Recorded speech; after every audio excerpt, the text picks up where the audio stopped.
Hi, welcome to Old Guys Gentleman Flex Fountain Pens, episode number 65. And today I'm going to be talking about my Swan pen collection. Now this one it's a Mabie Todd Swan, and I actually reviewed this almost 2 years ago. It's a beautiful pen. But I've collected a handful of other ones, and I figured, well, I'll just go through and do a good review of the collection of, these are called Lizardskins. Not to be confused with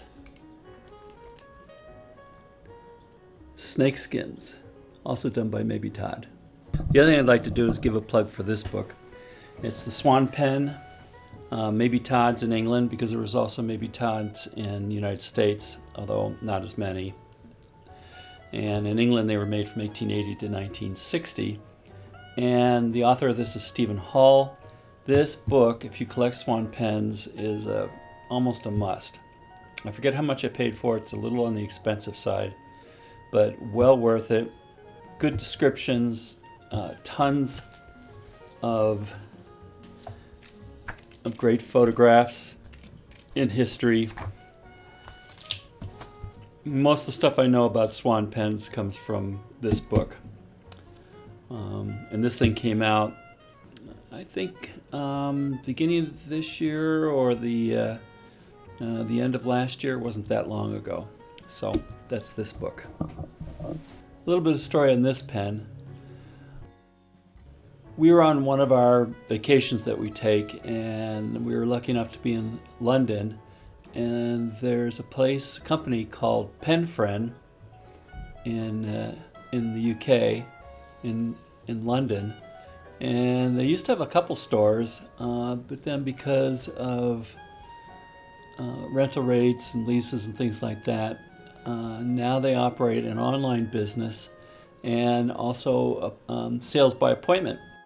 And I ended up setting an appointment with Maya Sardina, who owns the company at this point, and it's a great service.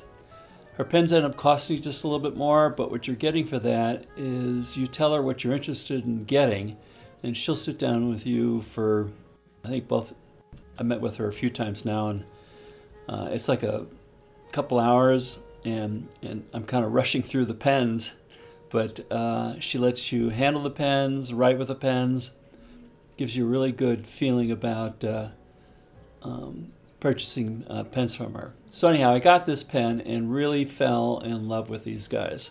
They were made, I think, starting around late 1939 and made all the way up through 1947. After their first runs, because it was close to the wartime years, there was one of the blitzes in London destroyed the factory, and they had to move to a different location, but continued to make these pens. The other thing that's unique about these is that it's a twist filler. So what we've got here is this knob right here. You twist it. There's a sack that runs down the length of this thing, and also a bar that's connected up here. So when you twist this, the bar, and it twists and squeezes the sack. So longitudinally, it squeezes the sack. I'm not that much in love with the filler system, as I found that some are rather stiff to move. I never know how much pressure to put on it. When they do work, it's pretty easy, pretty simple. I think they do clean out pretty well, but anyhow, they're twist fillers. They call them leverless. The other thing is they have this coating system on most of them, not all. So this is an L standing for leverless, 312. Each one of the numerals means something. 3 means that it's probably got a number 3 nib in it, which is a little bit larger pen, and the other numbers will reflect whether it has a big gold band or a series of smaller ones. And then the last number, this is 88, gives you the color. And by the way, all of that is available in this book. You can also get some of that information online. The other thing, I'll give you some writing examples a little bit later. This is a number 3 nib. Every nib that I've experienced with these guys are at least flexy to some degree. They'll run from medium flex to full flex. I've never seen a wet noodle. It takes a little bit of a pressure to get the full flex, but I've not been able to harm any of these nibs, and so it's kind of a prerequisite in pens for me these days is to get flex if I can get flex, and that happens with these pens. The rest of these won't necessarily be in any order, but I'll show you some of the other ones that I've gotten. This is their red or garnet or ruby. I've seen some different names for them. Really pretty one. This is a little bit smaller than that one. I think this is a 200 series pen. Here's another green one. Kind of partial to green. You'll see stuff that looks like it's been darkened, but if you get the right angle on it, you can see the pattern is there as well. And that's what's kind of cool about it, is that no matter which angle you look at, it looks a little bit different. Well, I didn't show this before, but they all have the swan seal at the top. This is another 300 series. I've heard this called silver, although it looks kind of green to me. Here's another one. I think this is a 300 series, and this is probably a 200 series. So you can kind of see one's a little bit longer, a little bit bigger diameter, and the nib sizes are different. It's a smaller blue one. The blue, I think, is pretty nice looking as well.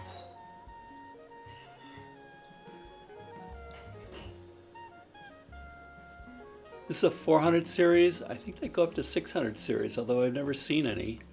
I'd love to have a bunch of 400 series ones because they're more in line with the size pen I like. But this also helps highlight one of the issues that you'll see with almost every pen that I got in this series. They're made from celluloid, and over the years it starts to get brittle, and it will tend to crack in this area and in this area. And those are the two pressure points where this is like a pressure fit in there, and then people, including myself, will tend to post, and that puts strain on this area here.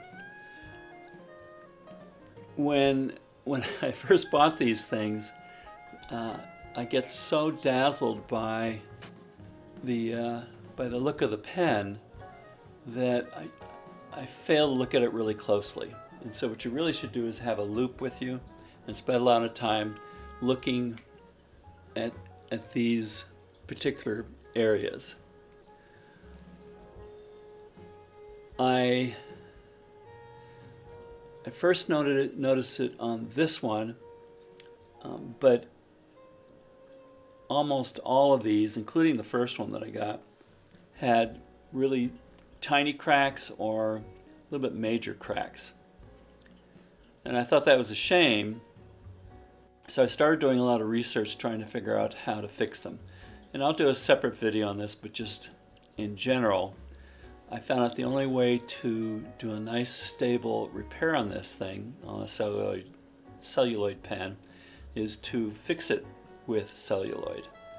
And what I've been doing, and most of these pens have been fixed. You have to have a really high-powered loupe, I think, to see most of the fixes I've done. Others you can see with your naked eye, like this one. This one is really cracked kind of badly. And it was also missing, there should be 3 rings, I think, and maybe a bigger one in the middle. The grooves were kind of set up, I think, for 3 rings, but it only came with 2 rings. So I've had to do multiple fixes on this, and you can see it, which is kind of a shame. There's a guy by the name of Ron Zorn. I think he's with Main Street Pens, and he is the expert. But anyhow, getting back to what I do is you clean up the area. Sometimes you have to even open up the crack a little bit. And I use MEK, methyl ethyl ketone. So I have a big can of it out in the garage. What you do then is after you've kind of primed it with the MEK, then you put a layer of this on. You need to cure it for probably a couple weeks. It shrinks, and so each time you put a little bit more on. So then what you do is you kind of sand it down smooth, and then apply another layer. Sometimes you might do that like 3 different times. You got to be really careful with the sanding, because you can end up sanding the gold off the bars, or sanding an area too thin, like this edge here is getting kind of thin. So sometimes I'll try and build that up by putting in there. So I'm not going to get any more detail on that. Be prepared. If you're going to do this, you're probably going to destroy some stuff. If you got the money, call Ron Zorn, see if he's still fixing them. Let's see if you can see the repair job I did on this. Yeah, it's probably right there in that area. You can also put your like a big fingernail in there or something and hold it lightly in there and turn it. And you can feel that it kind of catches, like right here. But if you don't have that, a loop, you can look at these things and say, that's a beautiful pen. So my repairs are good enough for that. Although I have these, I had to work really hard to find these guys. I bet for 6 months I spent every evening while I was watching TV scanning through eBay, a couple dozen sites, live auction sites, and I got several of them by doing that.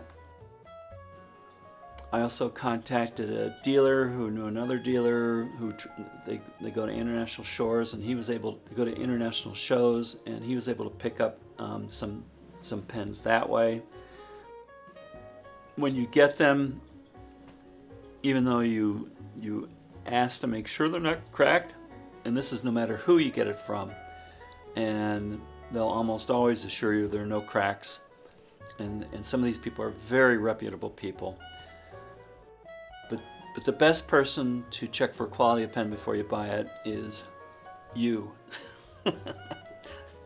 Only you who's laying down the money is going to be able to see the flaws in the pen. So that's why being able to have the time and a loop and sitting down with somebody, not rushed when you're buying a pen, is worth paying extra money for.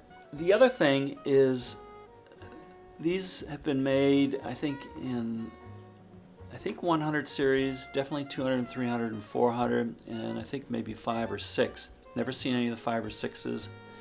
In the last 6 months, I'm not sure if I've seen any Lizardskins out there. I don't know if there's been a sudden interest and people have started snapping them up. But even when I was looking before and was able to find these over the course of about a year and a half, it was just difficult to find them. And it sort of makes me think, because they're so pretty, that I bet there's other collectors out there who collect them and then never think about selling them, unless they do what I do. Is sometimes I've sold a couple of these. I'll buy one that looks like it might be in better shape. I'll bring it over and I may keep that one, or I may swap something. so I can improve the quality of my collection and then resell it that way. But I also think that maybe what might be happening is that big collectors, especially guys who go to a lot of shows, who take an interest and collect these things, I think that they collect among themselves. I think even when collectors pass away, in a lot of cases, they've set up arrangements to pass them along to somebody else for sale or otherwise. And so a much smaller collector like myself, this is a wealth of Lizardskins, and I may not have that many more. I probably will have to repair any one that I get. So it makes them all the more valuable to me, all the more exciting when I do find one. Specializing in something, probably in any pen that really catches your eye and probably catches the eye of thousands of other pen collectors, is going to be challenging. So I think that's it. I love that I have these. I'll probably continue to look for more because they're beautiful pens. And writing. So I'll just do a little flexi kind of test. This is with no pressure.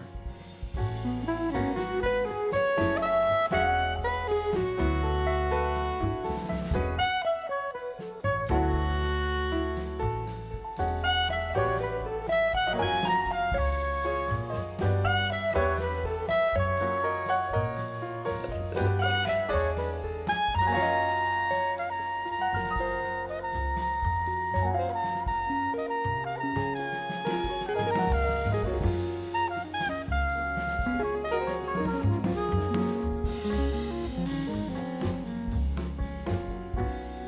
I do this because I like to see how they look. And then the other one, this one would be a little bit better to see because it has Pelican.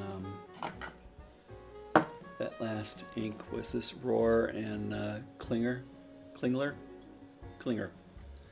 And this next one will be Pelican Turquoise. Pelican 4001. They don't have a lot of colors, but my pens like this ink. Okay, so do this one.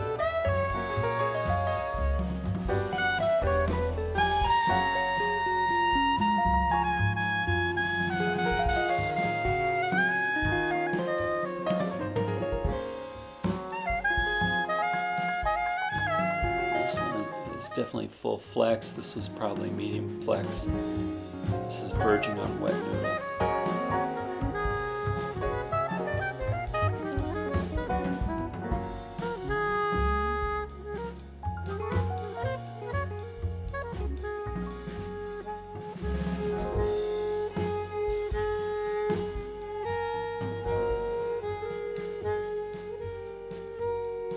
Pretty nice, huh?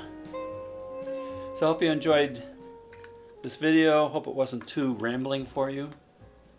Haven't showed a collection before. I'll probably fine-tune this thing and for the next thing. Because the other thing I collect is some of the moire pattern Eversharp Skylines. So that'll be another review. So I hope you enjoyed this. Thanks for watching.